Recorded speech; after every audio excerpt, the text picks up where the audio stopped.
Hey everyone, welcome back to Rishi vlogs. ఈరోజైతే నా స్పెట్స్ని రిషి విరగొట్టేశాడనమాట. అందుకోసం కొత్త స్పెట్స్ తెచ్చుకోవడానికైతే నేను కోటికి వెళ్తున్నాను.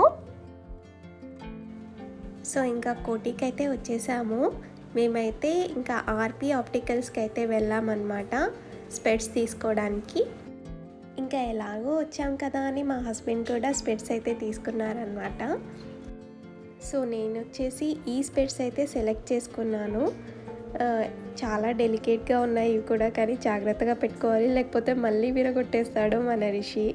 సో అక్కడ అంకుల్ అయితే ఒక 1.5 hour పడుతుంది అంటే, సో ఇంకా మేమైతే బయటికి వెళ్ళేసి వచ్చేసాము. అంత లోపల కొంచెం షాపింగ్ ఉండే అనమాట, చూసుకొని వచ్చేస్తున్నాము.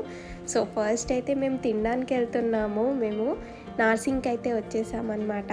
సో మేమైతే పావుబాజీ, ఇంకా పానీపూరి అండ్ ఇంకా వచ్చేసి ఆప్రికాట్ డిలైట్ అయితే ఆర్డర్ ఇచ్చాము. మేము ఆర్డర్ ఇచ్చిన వాటిలో అన్నీ బాగున్నాయి. నాకైతే పానీపూరి చాలా నచ్చింది, చాలా టేస్టీగా ఉండే అసలు.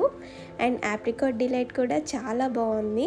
సో తినేసి మళ్ళీ షాపింగ్ అయితే స్టార్ట్ చేసేసామన్నమాట. ఏమంతా తీసుకోలేదు, జస్ట్ బ్యాంగిల్స్ తీసుకొని అలానే కూరగాయలు కొన్ని తీసుకొని ఇంకా ఇంటికైతే వెళ్ళిపోతున్నాం అన్నమాట. స్పెట్స్ కూడా తీసుకున్నాను. సో ఇంకా ఎట్ లాస్ట్ ఇంటికైతే రీచ్ అయిపోయామన్నమాట.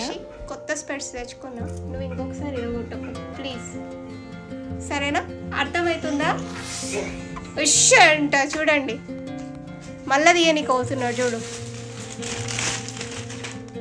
ఏం చేస్తున్నావు రిషి?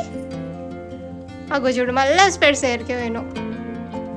ఆయ్ ఆయ్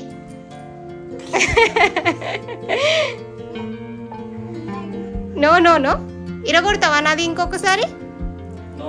ఇరగొట్టినావు అంటే గుద్దుడు గుద్దుతా నిన్ను. నో, ఇరగొట్టద్దు, సరేనా? అర్థమైందా? ఎట్లా పడేస్తున్నావు చూడు అన్నీ. సో ఇదండి ఈరోజు వ్లాగ్. నెక్స్ట్ వీడియోలో మళ్ళీ కలుద్దాం. And also please do like, share and subscribe to our channel.